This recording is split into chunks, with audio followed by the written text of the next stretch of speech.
अस्सलाम वालेकुम। We will be quickly going through the special types of acute inflammation. तो acute inflammation जो है उसकी एक जनरल जो पिछले टॉपिक्स में एक्सप्लेन की गई है डिस्क्रिप्शन, लेकिन इसकी फर्दर क्लासिफिकेशन भी है depending upon the causative agent, type of tissue involve and presence of immunity और hyper sensitivity that alters the tissue response.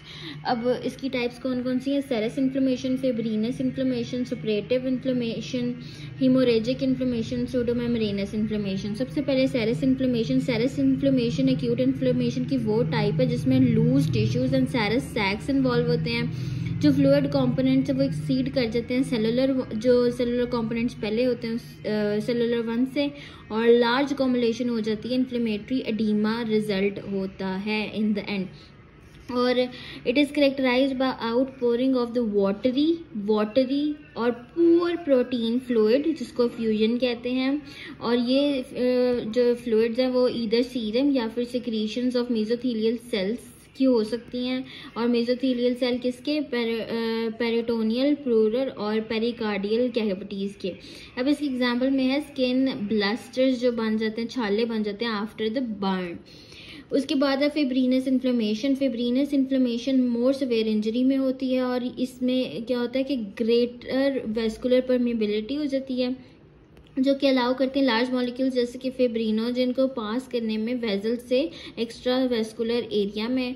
अब फिब्रिनस एक्सक्यूडेट जो है वो डिग्रेड मतलब ख़त्म किया जाता है फिब्रिनोलाइसिस से, और इसका रिमूवल होता है बाय द मैक्रोफेजेस ताकि नॉर्मल टिश्यू स्ट्रक्चर को रिस्टोर किया जा सके। लेकिन अगर इसका कंप्लीट रिमूवल नहीं हो सकता, रिमूवल फिब्रिन नहीं होता complete, in growth of fibroblast हो जाता है and blood vessels that lead to fibrosis, और उसके बाद ब्लड वेसल्स जो कि लीड करती हैं फिब्रोसिस। स्कार फॉर्मेशन का ये मैकेनिज्म होता है कि कंप्लीट फिब्रिन की रिमूवल नहीं होती और इन ग्रोथ हो जाती है फिब्रोब्लास्ट की और ब्लड वेसल्स की, और फिर जो है हमारे पास लीड होता है स्कार फॉर्मेशन।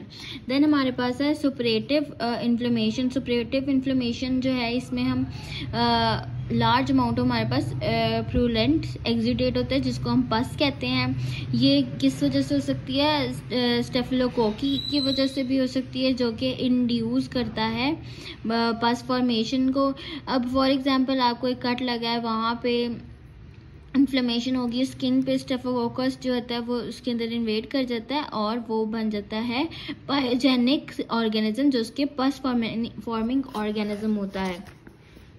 पस क्या होती है? पस होती है इन्फ्लेमेटरी एक्सुडेट जो कि रिच होता है लियोकोसाइट्स में और पैरेन्काइमा सेल्स डेब्रिस से, जो कि लिपिड्स और न्यूक्लिक एसिड्स हो सकते हैं। अब पस की कॉम्पोजिशन में क्या है? Pus cells, neutrophils, pus serum, inflammatory lymph fluid जिसमें फिब्रिनोजन नहीं होता, सेल डेब्रिस में लिपिड्स, बैक्टीरिया लिविंग या फिर डेड और प्रोटीलैक्टिक एंजाइम्स।